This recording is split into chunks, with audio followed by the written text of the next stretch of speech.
Good morning. The focus question today. As we come together this morning, we invite you to turn to someone around you during the prelude and answer our focus question for the morning. When was the time you needed to assert your right to bodily autonomy?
Good morning again.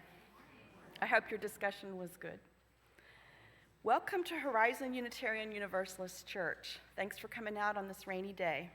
My name is Lisa Casto. My pronouns are she, her, hers. I'm serving as your worship associate this morning, and I'm joined by our worship leader, Reverend Chris Rothbauer, whose pronouns are they, them, their. We are excited to see you and welcome you to our worship service this morning. We're so glad to have you with us today, whether you're joining us in person or virtually, whether you're here for the first time, or whether you've been here for longer than you can remember. Here at Horizon, we welcome people of all faiths and of no faith in particular. Whoever you are, whomever you love, wherever you are on your journey, you are welcome among us. Please be our guest after the service for coffee and conversation and a bit of a holiday party and tree trimming, right? So it's going to be a fun day. As a community, we also welcome the sharing of joys, sorrows, and concerns. You're welcome to fill out a joys and sorrows slip on the table near the welcome center out there, in the pockets of chairs, in the back of chairs, and on the joys and sorrows table right here in front of the sanctuary, and/or you're welcome to light a candle. This can be done at any time before the service or in the service from the beginning through the offertory. And we have an announcement from Gay Cox. You may have heard that the membership committee and the neighborhood group leaders are making new name badges for all Horizon members. And every few years we do this. We have to realign the neighborhood group, so we have to just get everybody in the right place. As a result, some of you, when you get your new name badge, you may find that it has a different color bar on it. Most of you don't have them yet, but the bar may be a different color if you've been moved to a different neighborhood group, so you may notice that. And if you are in the tan neighborhood group, then you will have a gray bar. So that's a change. It's a technical change just because tan doesn't print very consistently on different printers, so we made that change just for a technical reason. As part of this process, we want to make sure to use your preferred name, however you want to be, however you want your name on your name badge, and also we will be printing your pronouns if you would like that directly on your name badge. So that will be an option, and we'll need to know what pronouns to print if you do want pronouns. So there is a little form. Of course, we always have a form for everything, right? There is a form that you can complete online. It's very short to tell us exactly what you want on that name badge. You'll notice some have already been done. There are a few people that already have theirs. So that's been going on for a few weeks. We hope to have this done by the first of the year, so expect to see them sort of trickle out possibly. From the newsletter article, quite a few probably accessed the link, and there's still a link this week in the newsletter. This will be the last week it is there, so please do that quickly if you are going to. We'd like for you, if you're a member, to fill that out. And if you have filled it out, that's great. We don't need it again. Just once is fine. And if you haven't, then you can still do that. There's also posted on the fellowship hall doors, there are QR codes. There's a QR code that you can use to access that little form. Thank you for helping us complete this project. If you usually take your name badge home over the next couple of weeks, please leave it on the kiosk or hanging on the hooks in the foyer, and so we can change that out for you. And if your current pin-on holder is soiled or tattered, just leave it and we'll change that out as well. So thanks very much. Just a note on your announcements, there is a labyrinth walk scheduled today. If it's raining when the service ends, please assume it's not happening. Our call to worship this morning is from Sharon Wiley. It is said that ministers are here to comfort the afflicted and afflict the comfortable. I say we are all afflicted and we are all comfortable. May our time together this morning be a comfort and a confrontation. May we here find peace in times of tumult. May we here invite tumult into lives of peace. May we here find calm in times of restlessness. May we here allow restlessness to evolve into action. Let this be the place you consider what you've never considered. Let this be the place you imagine for yourself something new and unthinkable. May this hour bring dreams of new ways of being in the world. Come, let us worship together.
Our chalice lighting this morning is from Lisa Garcia Simpson.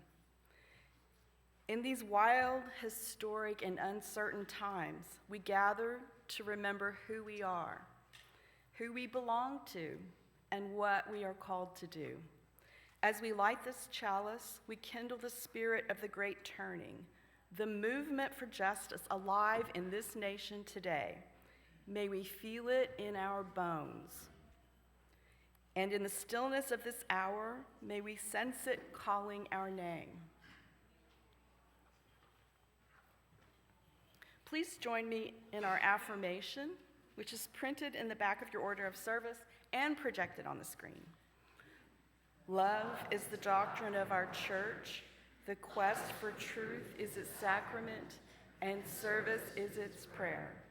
To dwell together in peace, to seek knowledge and freedom, to serve humanity in harmony with the earth, thus do we covenant together. I invite you to rise in body or spirit and join us in singing our opening hymn, hymn number 109 in the gray hymnal, as we come marching, marching.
Horizon works hard to contribute to those in need in our local community. And of course, one of the ways we do that is through MetroCrest services. As you know, we ask you to pass down shelf-stable food items for the for the MetroCrest Pantry and for the Horizon Little Free Pantry. And I just wanted to call your attention to the insert that Horizon is also running a new toy and coat drive until December 18th. And thank you so much to Carol Franson for organizing that. So now, at this time, I would like you to pass your donations to the front, and I really need young people to help me today. So I'm going to ask you to come in the first row, please. Okay, are we ready? Oh my gosh, I am so glad you're here to help me with the story. Oh, this is fabulous. I am so glad you're here. What's going on? You're making me uncomfortable. I'm making you uncomfortable? Okay, why am I making her uncomfortable? You all help me out. Why do you think I'm making her uncomfortable? Go ahead. Because you're just so open to like, hi. Oh, so I'm really forward. Yeah, that's true. I did just come on, didn't I? What else? There were some other things too. What do you think? I gave her a hug and I didn't ask first, right? Yeah. Anything else? Okay, go ahead. She was a little bit more calm whenever you came in, and whenever you came in, you were just like super happy, upbeat. So maybe that kind of startled her. Oh, maybe I startled her because I was so happy and upbeat. And did you notice that I picked up my chair and I sat like right next to her, right? I was in her personal space, and I'm just going to move over a little bit if that's okay. You all are very, very perceptive. Thank you so much. And so we're just going to take a minute to talk about something called bodily autonomy. And those of you who've been through OWL might remember it, or you might know about it. That means you're in charge of your own body. And no one should treat your body in a way that you don't want them to, and especially without your permission. So yeah, you're right. Hugging my friend here, that was a big no-no. So it's your body, and you get to decide if it's okay if you get a hug or a high five, or you can tell a person to move if they're sitting too close to you. And it's okay to say no if you're uncomfortable. And if you want to hug or touch somebody else, you should always ask for permission because you might be making them uncomfortable too. A good thing to say to somebody is, can I give you a hug before you do hug them? And only with their permission. And if someone touches you in a way you don't like, it's important to say something. You might say, please stop, or I don't like that. And if it keeps happening, please tell a trusted adult, a parent, a teacher, or me even if you want to. And just like you get to decide what happens to your body, other people get to decide what happens to theirs. If someone doesn't want a hug or a high five, we're supposed to respect their choice. And remember, your feelings matter. And it's always okay to stand up for yourself. If you ever feel unsure about something, like I said, come talk to an adult you trust. Okay, so we're gonna redo this. Hey, hi. It's so great, so good to see you. I'm so glad you're helping me today. Can I give you a hug? How about a fist bump? A fist bump, sure, you got it. Yeah, that's good, very done. So thank you so much for helping me today. And what we're gonna do now is we're gonna go out to our classes. Thank you so much. Let's sing the kids out to their rooms. Okay?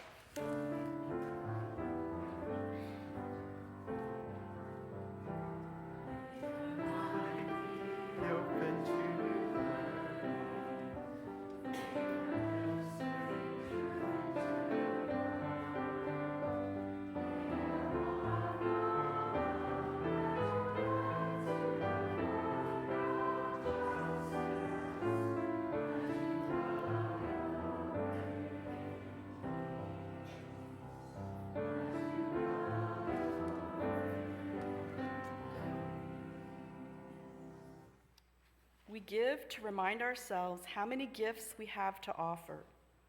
We give to remember that we're part of something bigger than ourselves. We give because we believe in music and sacred space. We give with the faith that together we have enough. Thank you to our members and friends who give and pledge electronically. If you would like to give electronically, you may do so on the Breeze app or online at horizon.org/donate. The offering will now be joyfully given and received. Thank you. Thank you for your generosity.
A reading from Eileen Casey Campbell. I never heard the word abortion in church when I was a child. So many Sundays I listened to cis men who tried not to come within 10 feet of a uterus, who had themselves made a choice, a vow, to parent no children, preach from the towering pulpit about protecting life, and they didn't say the word, but we all knew whose lives they meant to defend. I read in the weekly bulletin editorials demanding respect for the unborn, written by the Knights of Columbus. Yes, that same Columbus who wrenched nursing babies away from their mothers with his own hands. And we didn't say abortion, but we said his name. I heard about the valiant fight against the tyranny of somebody named Roe or Wade. I never was sure who my enemy was supposed to be, but we passed the basket for special collections to battle them. Battle we did from our pulpit and our pews and our publications. And downstairs in the church kitchen.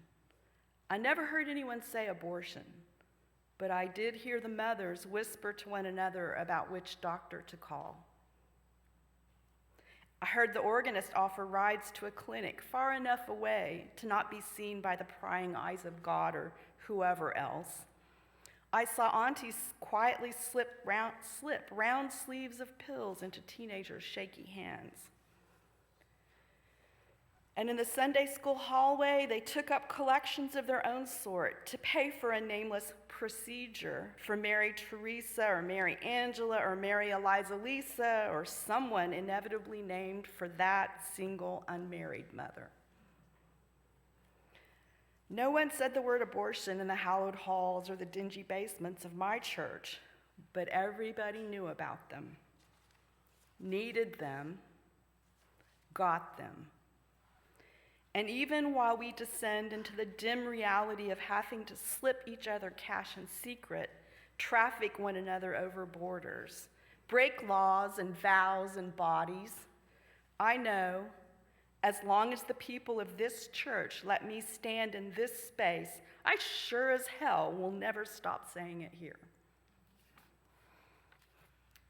Good morning. My name is Menica Patacandla, and I use she, her, or they, them pronouns. In my reflection, I'm going to reference this book, Trust Women, A Progressive Christian Argument for Reproductive Justice, written by Presbyterian minister Rebecca Todd Peters. Every person with a uterus has a reproductive story. Deciding not to have children, using contraception to postpone pregnancy, deciding to have children, and having an abortion are all part of a person's reproductive story. Reverend Peters says in her book, Trust Women, quote, "Stories are important. Real women's stories are particularly important in the debate about abortion, precisely because it is women's voices and lives that are often missing from that conversation," unquote.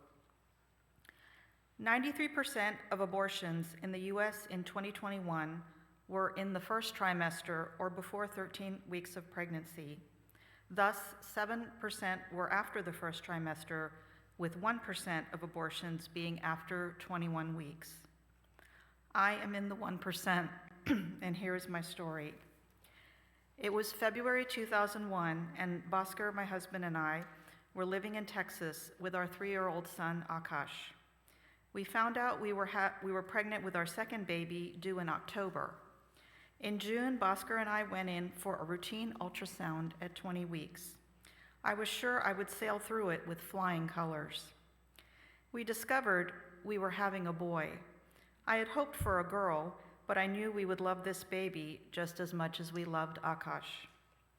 The ultrasound went smoothly, except that the doctor could not get a good look at the baby's heart.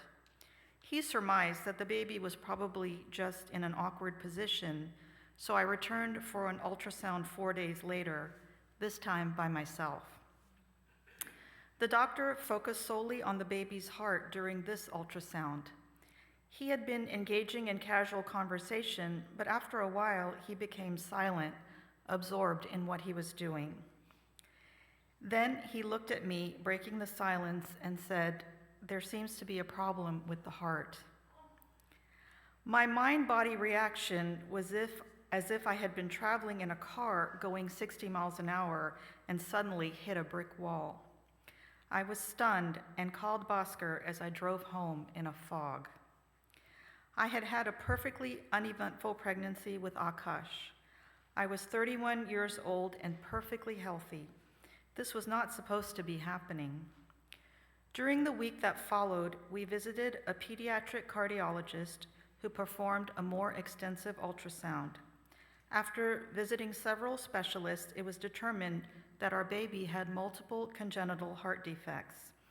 One of those defects was that his heart was on the right side of his chest instead of the left, a condition called dextrocardia. That is why the doctor had had trouble locating the heart initially. In addition to dextrocardia, our baby was diagnosed with a single ventricle and transposition of the great arteries. These were serious defects in the heart, which made his condition incompatible with life. So Bhaskar and I made the heartbreaking decision to terminate the pregnancy. We did not take this painful, difficult decision lightly. We thought about how whatever decision we made would affect our baby, how it would affect Akash, our 3-year-old, our relationship, my mental health, among other things. In the end, the decision was made with the primary consideration given to the baby I was carrying. As long as he remained in utero, he would not suffer, but if carried to term, he would be born and in pain after birth, with no meaningful life outside of the womb. Abortion was allowed in Texas up to 24 weeks of pregnancy at that time. I had an induction abortion at 22 weeks, and Umar was born on June 28, 2001. Bhaskar and I had the chance to hold him, have pictures taken, and say goodbye. In the aftermath of my abortion, I did not feel comfortable talking to many people about the particular circumstances of what I had been through. I joined an online group called A Heartbreaking Choice so I could relate to others who had been in the position to decide to terminate wanted second trimester pregnancies. There were many women on this online forum whose religious beliefs opposed abortion, but when they found themselves with complications in their pregnancies, the right decision for them, their babies, and their families was to have an abortion. Reverend Peters in Trust Women talks about the justification framework of abortion. The justification framework describes certain reasons for having an abortion known as the PRIM, or P-R-I-M reasons. The P stands for prenatal health of the fetus, R is for rape, I is for incest, and M is for the mother's physical health. These are reasons for which most people, even those who are against abortion, approve of having an abortion. When I talk about my abortion to people, I felt I had to justify it based on the prenatal health of Umar. I was fortunate that my Indian relatives and friends were very supportive of our decision. Although there is anti-abortion references in the Hindu sacred texts, Indians in general support the right to abortion. In India, currently, the right to abortion, what was codified into law in 1971 with the Medical Termination of Pregnancy Act. Abortion is allowed until 20 weeks of pregnancy for any reason the pregnant woman feels is necessary, including failure of contraception. In 2022, the law was amended to allow abortion up to 24 weeks of pregnancy in certain circumstances. India recognizes that women have bodily autonomy and abortion decisions are left to them. The Indian government recognizes the effects of continuing a pregnancy not only on a woman's physical health, but their mental health as well, and lets women make decisions about their own bodies. The personal decision that Bhaskar and I made in June 2001 was the moral one for our family given the circumstances. We have never regretted the decision we made.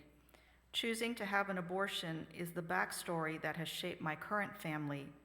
I would likely still have 3 children, but not the specific children born after my abortion, my daughter Ramya and my son Seth, due to the timings of my subsequent pregnancies and the, quote, complete randomness and serendipity of sperm and egg joining at a particular time, as Reverend Peter says. My decision to end my wanted pregnancy was made for the moral good. For unwanted pregnancies as well, Reverend Peters says, quote, for many women, an unwanted pregnancy does not present a moral dilemma.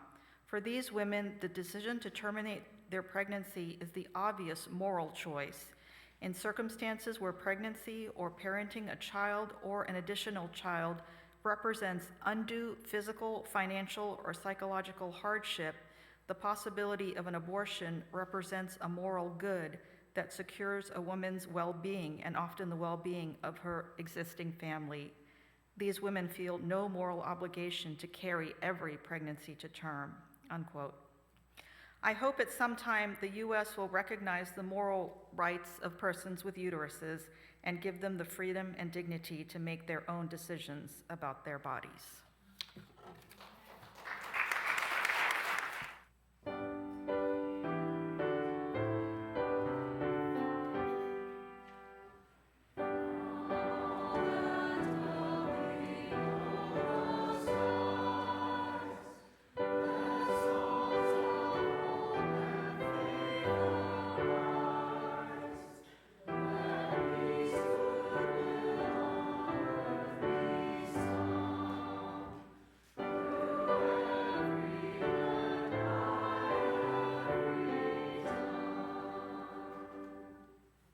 We now take time to honor the sorrows and joys of this community, knowing that we are all interconnected and that what affects one affects us all.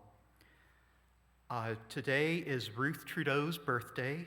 Ruth is a former member now living in Georgia. Michael McKee shares a sorrow. Our family mourns the passing and celebrates the 100-year life of Michael's grandmother, Jeannie Fritz. Jeannie made a difference in the world supporting social justice before there was a word for it and was the oldest member of First Unitarian. And a sorrow from Dan Crane. Last week, my oncologist informed me that I have stage 4 pancreatic cancer. I will be starting chemo soon.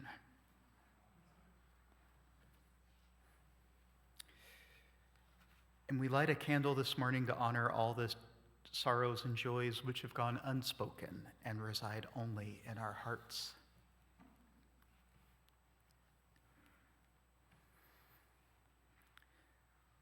Please join me in the spirit of prayer or meditation in whatever way feels right with these words from William G. Sinkford. After the reading, we'll have a space of silence which will be broken by our responsive hymn, number 1031 in the Till hymnal, Filled with Loving Kindness. Spirit of life and love, gods and goddesses of all nations, there is so much work to do. We have only begun to imagine justice and mercy. Help us hold fast to our vision of what can be. May we see the hope in our history and find the courage and the voice to work for that constant rebirth of freedom and justice that is our dream.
Blessed be.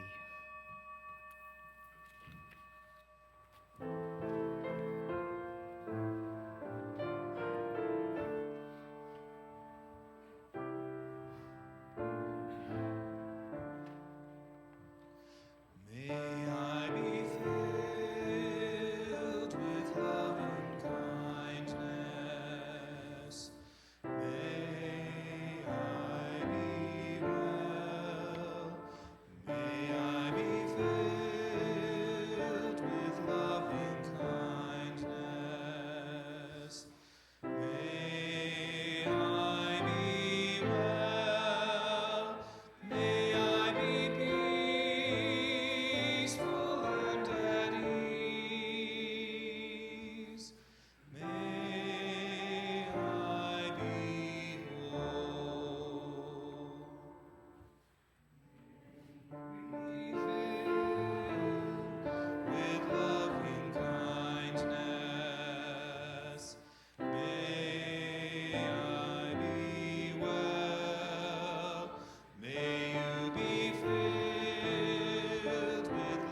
reading from Rebecca Ann Parker.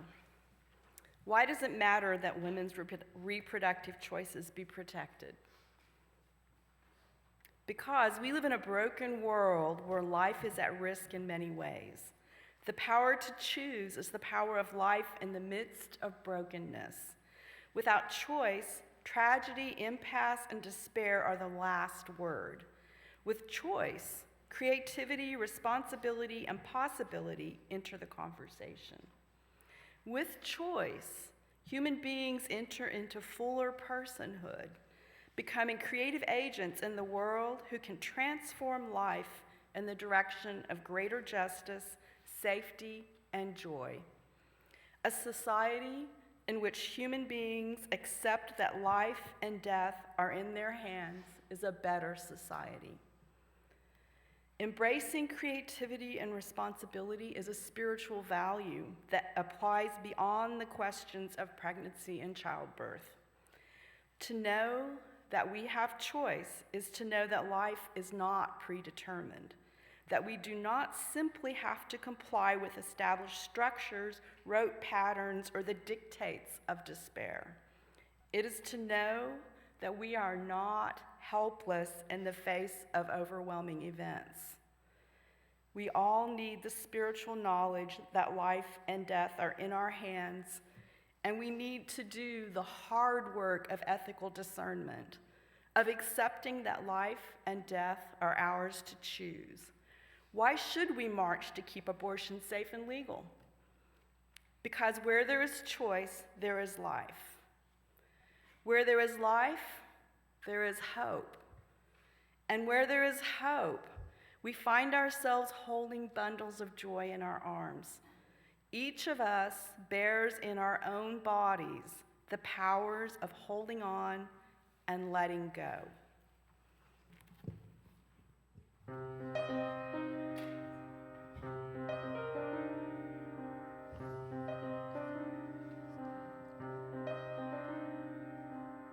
I have my scars, you have yours. Don't let them take your power. Don't leave it alone in the final hours. They'll take your soul, they'll take your power. Don't close your eyes and hope for the best. The dark is out there, the night is growing fast. Until the final hours, your life's forever changed. And all the rights that you had yesterday are taken away. And now you're afraid. You should be afraid. Should be afraid. Because everything I fought for long ago in a dream is gone. Someone said the dream is not over, the dream has just begun. Or is it a nightmare? Is it a lasting scar? It is unless you save it, and that's that. Unless you stand up and take it back. Take it back. I have my scars, you have yours. Don't let them take your power. Don't leave it alone in the final hours. They'll take your soul, they'll take your power. Unless you stand up and take it back. Try to see the future and get mad. It's slipping through your fingers. You don't have what you had, and you don't have much time to get it back. We want to be the lighthouse, bring all of you together. Bring it out in a song. bring it out in stormy weather. Tell them the story. I want to teach them to fight. I want to tell them this has happened before. Don't let it happen again. My scars, you have yours. Don't let them take your power. Don't leave it alone in the final hours. They'll take your soul, they'll take your power, unless you save it. And that's that. Unless you stand up and take it back. Try to see the future and get mad. It's slipping through your fingers. You don't have what you had, and you don't have much time. You gotta get in the game. You gotta learn how to play. You gotta make a change. You gotta do it today. In the midnight hour, they'll slam the door, make you forget what you're fighting for, put you back in your place. They'll shut you down. You better learn how to fight. You better say it out loud.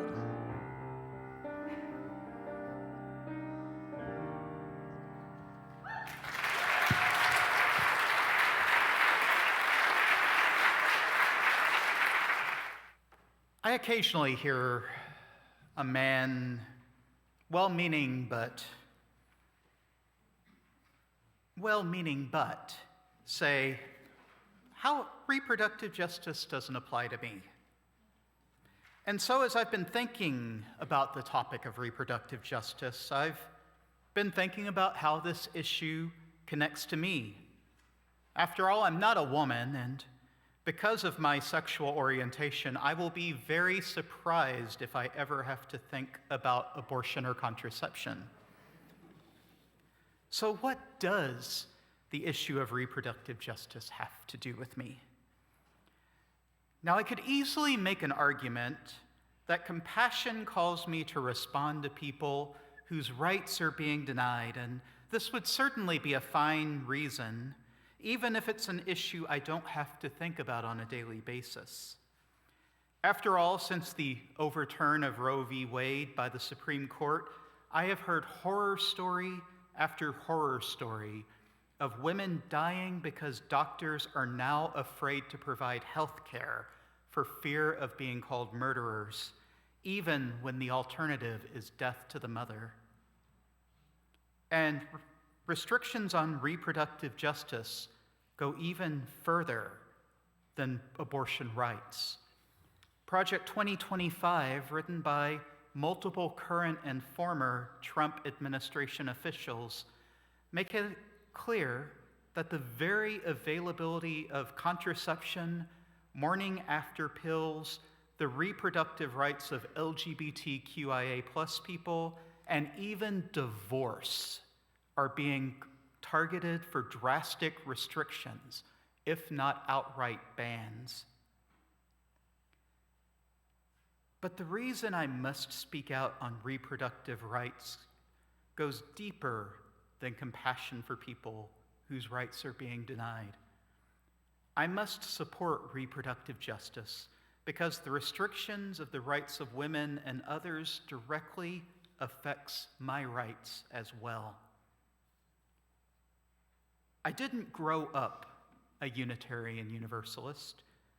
If I had, I might have taken OWL, or Our Whole Lives, the comprehensive sexuality education curriculum developed by the Unitarian Universalist Association and the United Church of Christ, as a way to educate people of all ages about their bodies and sexualities. It's a curriculum I've long been impressed with, as it stresses bodily autonomy from an early age. Starting with the kindergarten curriculum, kids are taught that they are the ones who get to decide what to do or not do with their bodies. I would be willing to bet that Lauren didn't have to do much coaching in that skit this morning. This focus on bodily autonomy isn't a coincidence. Our faith teaches that each person has inherent worth and dignity, which means that their bodies are inherently worthy as well. And our movement has long advocated for people to have autonomy in determining what they will do with their bodies, including supporting LGBTQIA+, Black, Indigenous people of color, as well as the feminist and disability justice movements, in seeking their own liberation from oppression based on how their bodies look or are expressed.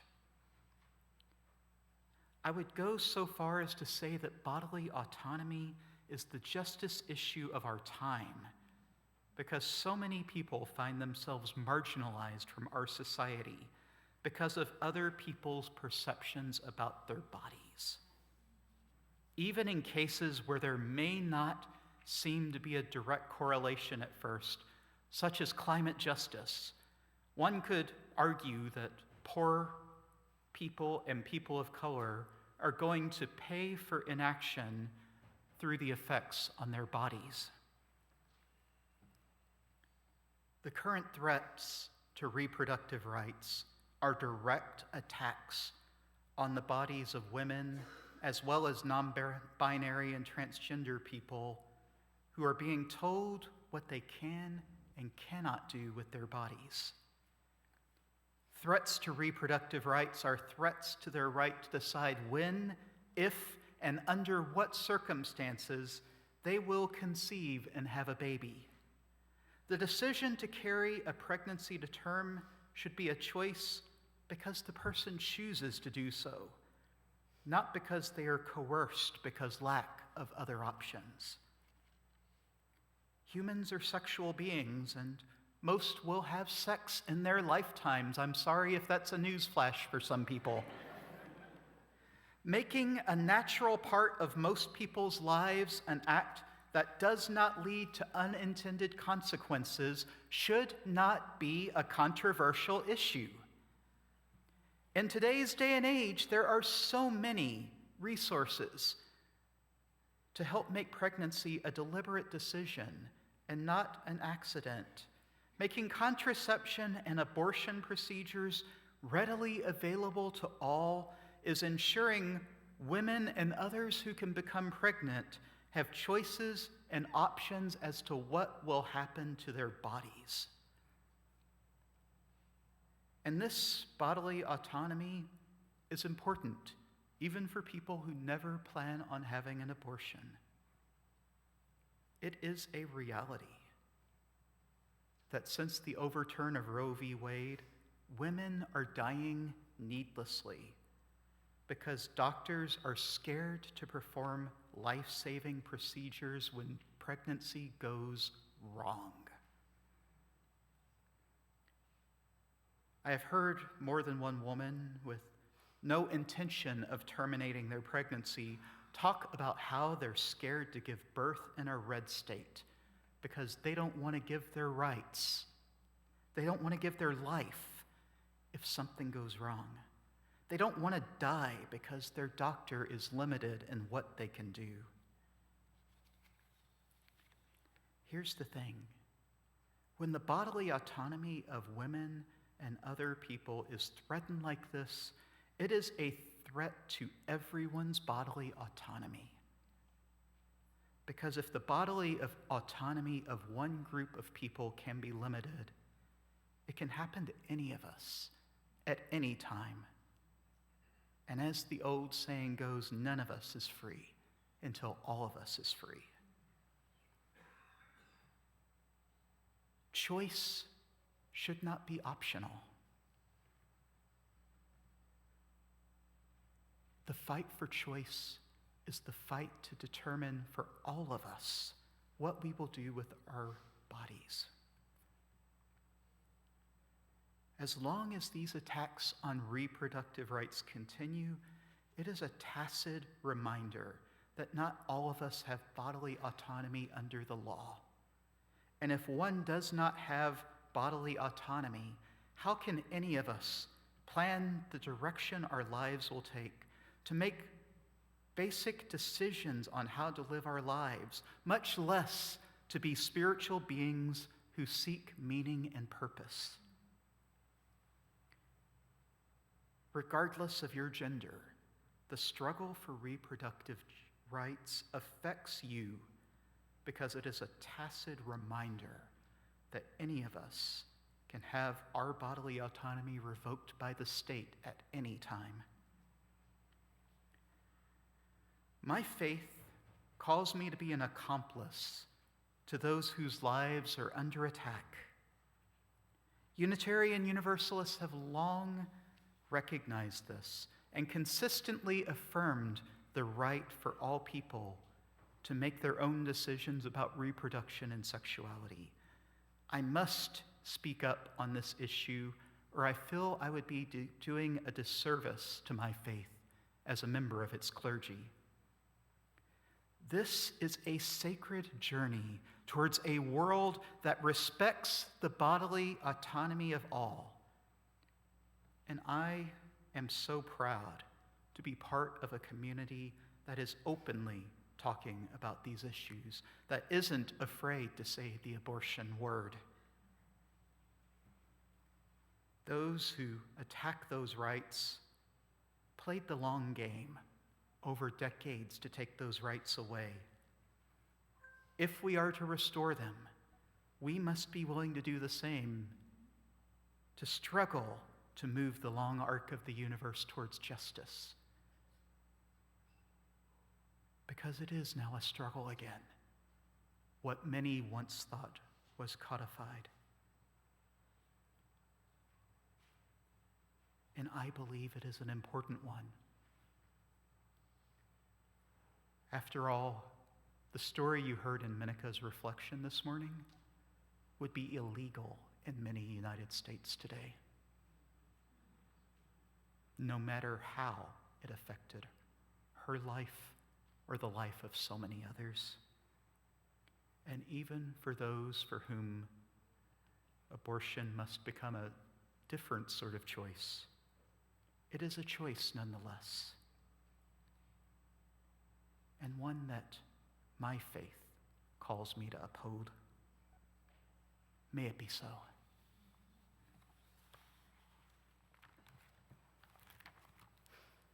Good morning.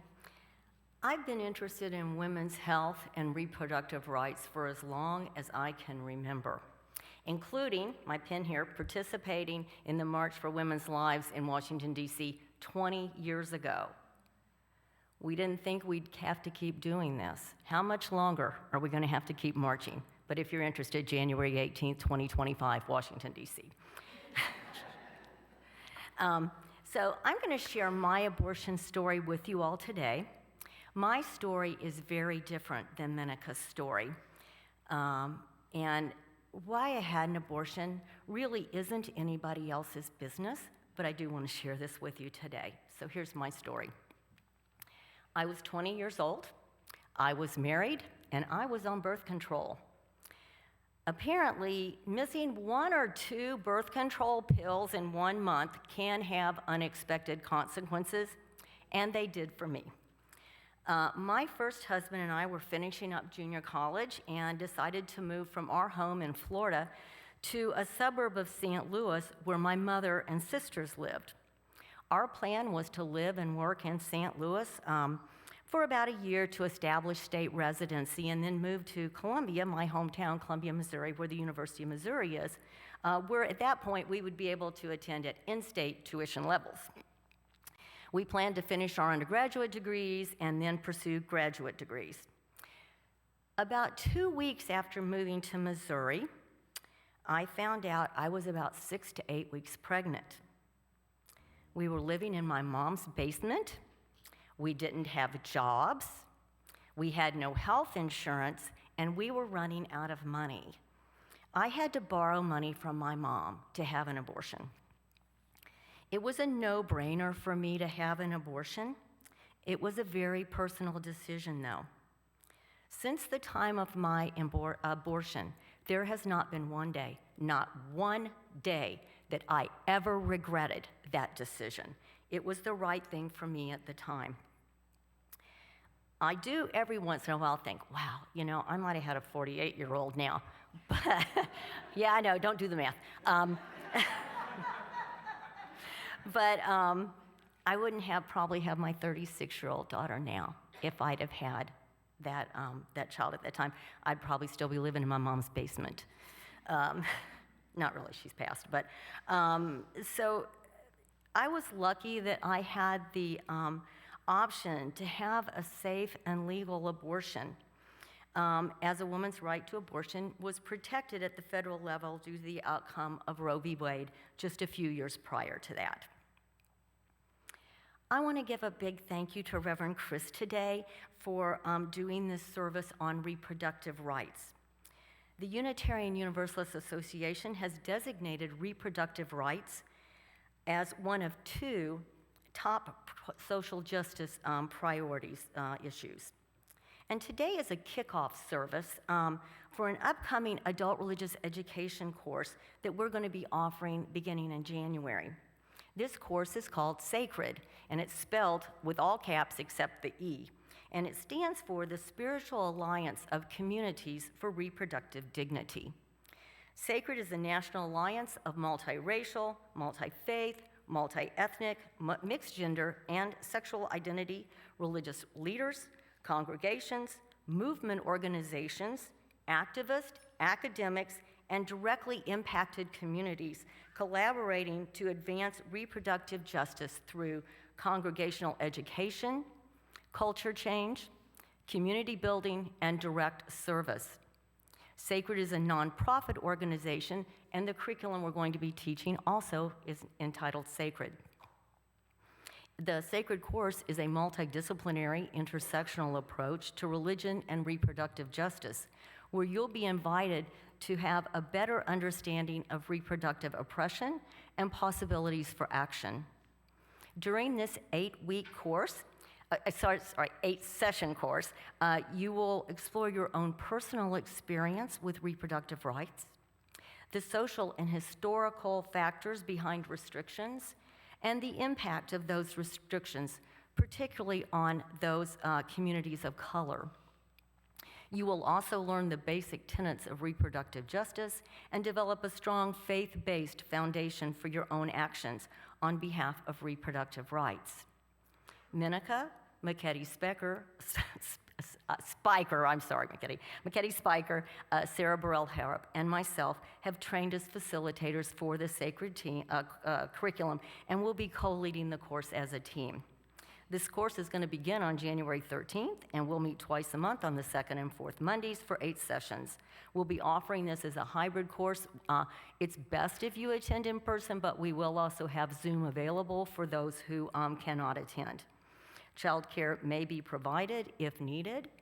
The class is limited to 15 participants, and registration will close after the first class unless we meet the maximum number of 15 participants before that. So if you're interested, do sign up soon. Sacred is an ongoing journey. Sacred has a process to become a designated sacred congregation. We are planning to work towards that designation. Currently, there are only 4 churches in the U.S. or worldwide that have the designation as a sacred congregation. They are all Unitarian Universalist congregations.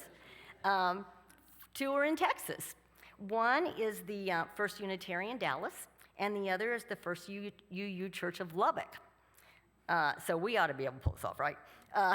Reverend Dr. Daniel Cantor at First Unitarian is also on the Sacred Board, and I think he's getting ready to step off and will soon be replaced by First Unitarian's Reverend T.J. Fitzgerald. So just a brief overview of the designation process. There are 7 steps involved in this. One is dialogue, beginning in informal discussion of reproductive justice principles and racial justice along with congregational values. The second is education, which we're kicking off in January. Third is theology, to be able to articulate your beliefs, principles, and values and moral commitments within the congregation's faith tradition that are compatible with those of liberation ethics and reproductive justice. become officially designated, and we will do that by taking a vote with the congregation to make sure that everybody actually wants to do that.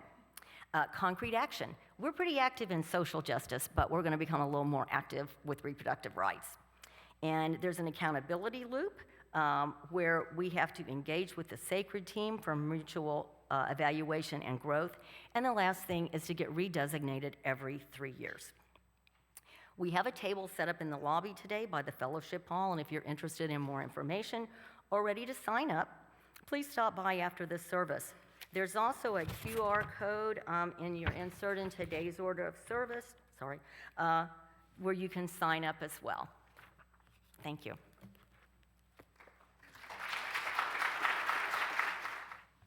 I want to say thank you to Menica and Donna.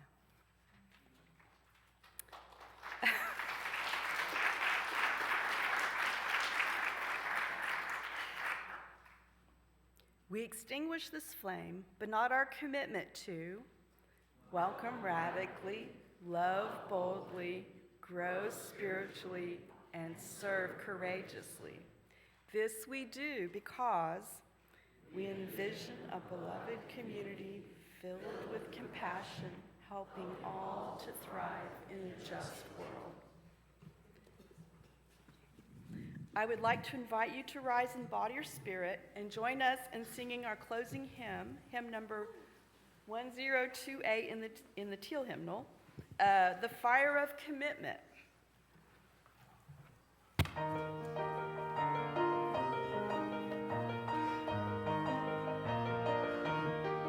From the light of days remembered burns a beacon bright and clear, guiding hands and hearts and spirits into faith set free from fear.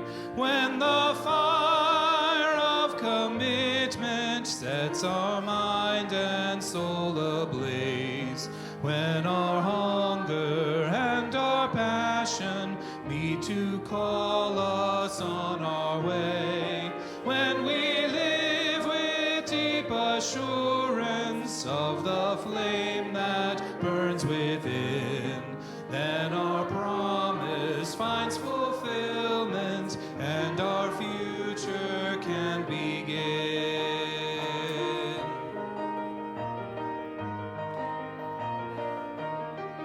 From the stories of our living rings a song both brave and free, calling pilgrims still to witness to the life of liberty.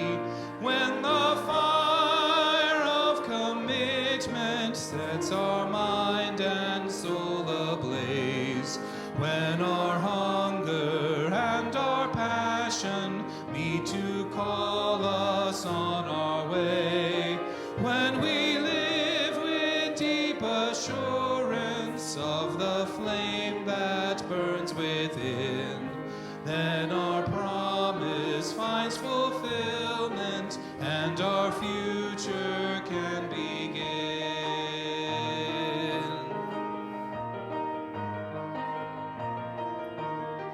From the dreams of youthful vision comes a new prophetic voice, which demands a deeper justice built by our courageous choice. When the fire of commitment sets our mind and soul ablaze, when our hunger and our passion meet to call us on our way, when we live with deep assurance of the flame that burns within, then our promise finds fulfillment and our future can begin.